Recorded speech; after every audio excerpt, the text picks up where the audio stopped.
الرجیم اما بعد فاعوذ باللہ من الشیطان الرجیم بسم اللہ الرحمن الرحیم قد افلح المؤمنون.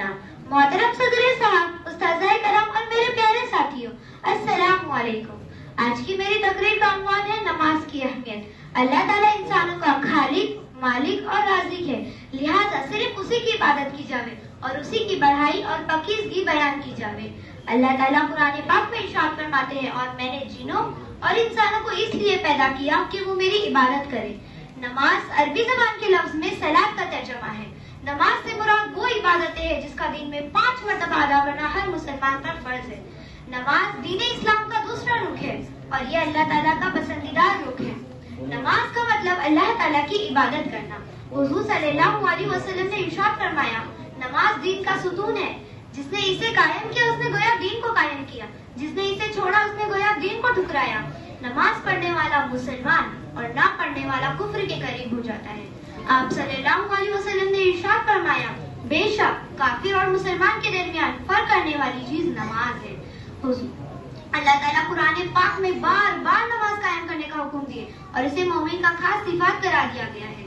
ارشاد ربائی نہیں ہے اور نماز پڑھتے اور مشرک میں نہ ہونا. نماز ہر مسلمان مرد اور عورتوں پر فرض ہے. مردوں کو مسجد میں نماز ادا کرنے کا حکم دیا گیا ہے.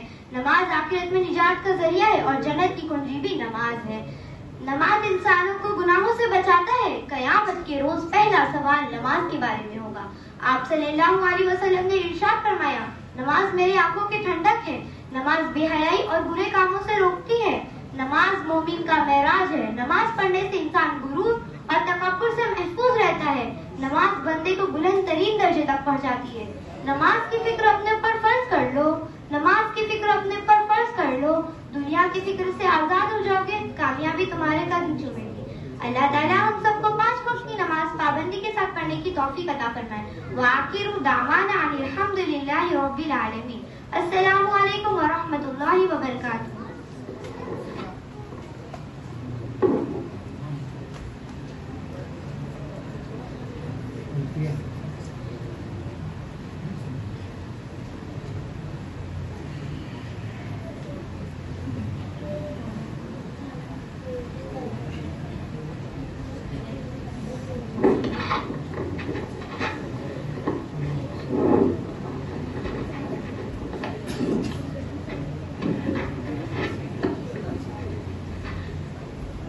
الحمد للہ وحدہ والصلاة والسلام علی محمد. الحمد للہ وحدہ والصلاة والسلام علی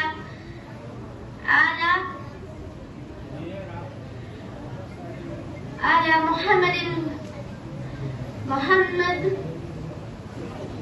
الحمد للہ وحدہ والصلاة والسلام علی محمد.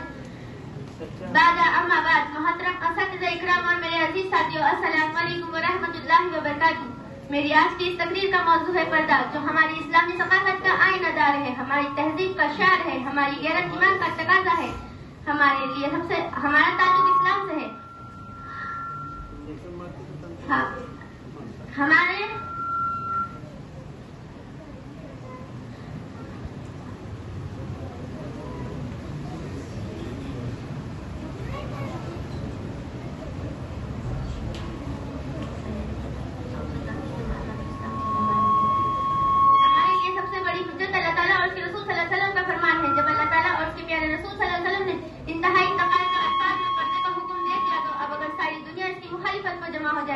تمام ڈاکٹر اس کی مذہبی صحت کہہ دیں، نام نہاد مفکرین اور سائنسداں ہم سے ترقی کی راہ کا سنگرہ کہہ دیں. یورپ کی بہکی ہوئی عقل اس نہ صرف ظالم کا نام دے. ہماری خواتین پر متحرک جاموں کفنپوش جنازوں کی پھپتیاں کسی جائے. ہمیں دقیانوسیت کے تانے دیے جائے. فرنگی حکمران ہم سے روٹ جائے. سات سمندر پار ہمارا داخلہ ممنوع قرار دیا جائے. ہم یہ سب کچھ برداشت کر لیں گے، ہم سب کو ناراض کر لیں گے، لیکن اپنے رب کریم، اپنے رب کبریا اور اس کے رہبر اور رہنماؤں کو ناراض نہیں کریں گے. ہماری فکر اور سوچ تو یہ ہونی چاہیے کہ سارا جہاں ناراض ہو جائے پرواہ نہ چاہیے. سارا جہاں ناراض ہو پرواہ نہ چاہیے. اب اس مد نظر تو مرضی جانا نہ چاہیے. اب اس نظر سے دیکھ کر تو کر یہ فیصلہ کیا کیا کرنا چاہیے اور کیا کیا نہ چاہیے. دعوے دینداری اور یقین فرنگی کے حکمرانوں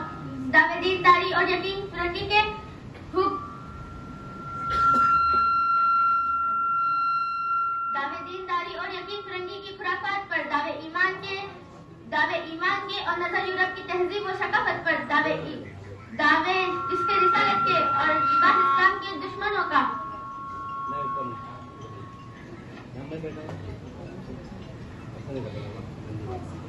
نعرے امریکہ مرد آباد کے اور رگ رگ میں محبت ان کی کسی کہنے والے نے سچ ہی کہا ہے. دو رنگی چھوڑ دے یک رنگی ہو جا, کہ دو رنگی چھوڑ دے یک رنگ ہو جا, سراسر موم ہو جا یا سنگ ہو جا. یہ تو عرب کے ان بدوؤں والا انداز ہو جو زبان سے ایمان کا دعویٰ کرتے تھے مگر ان کے دل ایمان سے خالی تھے. صحابہ کے نزدیک کسی عورت کے آزاد ہونے کی نشانی یہ تھی کہ جو پاک پردہ ہوگی, اور جو عورت بے پردہ ہوتی تھی وہ سمجھی جاتی تھی کہ یہ آزاد نہیں ہے بلکہ کنیز ہے, کیونکہ کنیز کو سید نے ایک حد تک پردہ کھلا رکھنے کی اجازت دے رکھی تھی. اگر صحابہ کریم کی اس سوچ پر میں یہ کہوں تو بے جانا ہوگا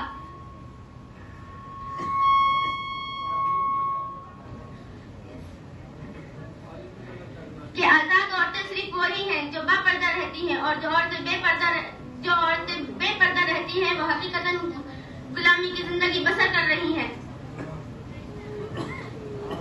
ان کے گلے میں غلامی کا توق پڑا ہے, شرم و لحاظ کی غلامی کا توق.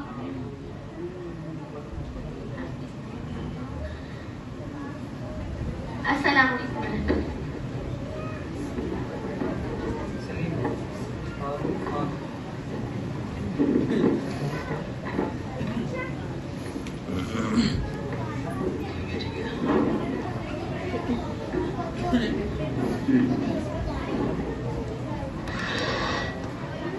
نحمدہ و نصلی علی رسول الکریم اما بعد. محترم بزرگوں اور دوستوں, قرآن میں اللہ تبارک و تعالیٰ نے ہمارے نبی صلی اللہ علیہ وسلم کو اس بات کا حکم دیا کہ اے میرے رب میرا علم بڑھا دیجئے, کیونکہ علم یہ ایک ایسی چیز ہے جو بندے کو خدا کی پہچان کراتا ہے.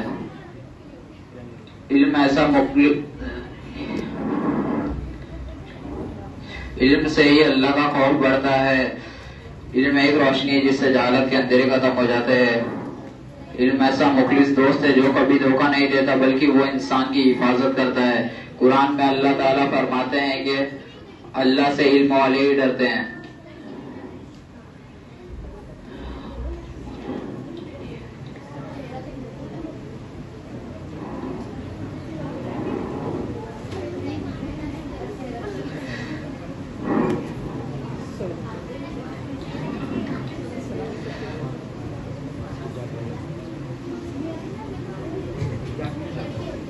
السلام علیکم ورحمۃ اللہ.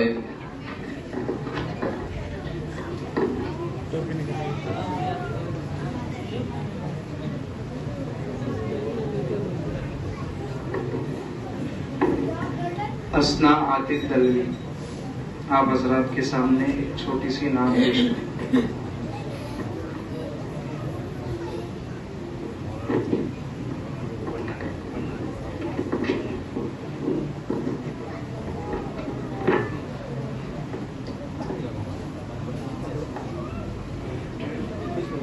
السلام علیکم ورحمۃ اللہ وبرکاتہ. یا من صلیت بکل الانبیاء, یا من فی قلبک رحمت للناس, یا من الفت قلوبا بالاسلام, یا حبیبی یا شافعی یا رسول اللہ, لأمی و ابی فدیتک سیدی, صلاة وسلام عليك يا نبي حبيبي محمد, هديت بالسلام والهدى محمد, حبيبي يا محمد, يا رحمة للعالمين يا محمد, يا من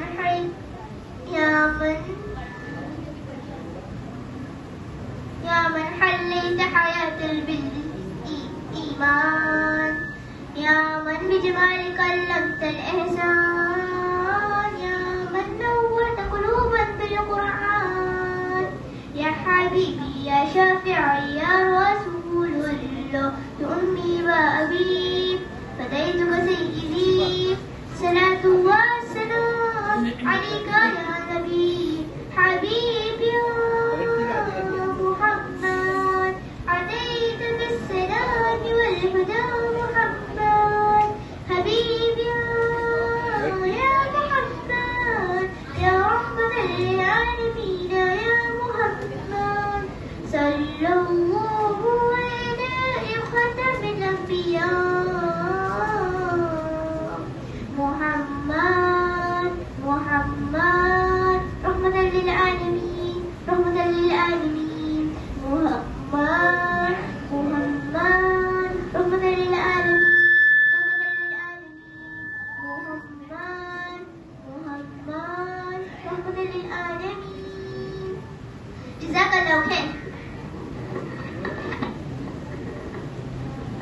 الحمدللہ ہمارا تقریر کا یہ مسابقہ مکمل ہوا.